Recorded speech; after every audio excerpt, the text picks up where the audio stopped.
Okay, today I'm going to start my Caterpillar D2. I'm going to use my 5U to demonstrate. That's a 1951 model. Now, although some of the controls on this may be a little different than what you'd find on an earlier J model D2, all the steps are the same, the sequence is the same, and it pretty much applies to most any D4 of the same vintage too. So, of course, first thing you want to do, check the oil level in the pony motor. Same with the main engine. Check the antifreeze. Make sure everything's up. Make sure everything's good. Just kind of do a basic inspection. And one thing I always prefer to do is have it in neutral, main clutch engaged. That way, you know the crawler is not going to start moving when you start cranking the engine.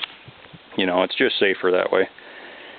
Now, this pony motor has electric start, so I'll just be using the button. If it did not have electric start, I'd have to wrap a rope around the flywheel and crank it over that way. But I'll be using electric start today, so turn the power on. I'll come over here, turn the ignition on for the pony, set the choke, pull the throttle out. When you pull it out, that's low speed. When you push it in, it's high speed, so I don't want it taking off at wide open throttle, so I'll close it down a little bit. Engage the compression release and turn the gas on for the pony motor. Now we're ready to try and start the pony. Once I get the pony running, it's going to be too loud to explain anything, so I'll kind of talk about the next couple steps now. First thing you want to do, take this lever, put tension on it back towards the rear of the machine. What that does, it engages the brake for the pinion shaft. So it stops turning. You know, you won't grind into the ring gear or anything like that. Once you get the pinion shaft to stop, pull up on this lever until you feel it engage. Once the pinion is engaged, pull this lever forward. You'll feel the clutch over center. That engages the clutch that drives the pinion. You'll now be cranking the diesel engine. What you want to look for is good fuel pressure. You want to have your needle go all the way into the green.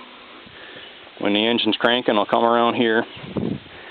I'll take a look at the oil pressure gauge. When I have good oil pressure, I'll come back around. I'll take the compression release off, and I'll just let it sit and crank under full compression for a while. It's going to start generating heat, getting the main engine ready to start. Once I think it's cranked long enough, I'll just open the throttle. And if it takes off, centrifugal force will automatically disengage the pinion from the ring gear. At that point, all I need to do is release the clutch, and I'll turn the gas off for the pony motor. Just kind of let it burn all the gas out of the carburetor. You don't want to use the mag switch to shut it off. You always want to run the gas out of it because these have downdraft carburetors on them. If there's any leakage at all through that carburetor, gas can find its way into the crankcase. It's going to thin out the oil, give you all kinds of problems, so you just want to avoid all that. So I'll see if I can get the pony motor running, and we'll go from there.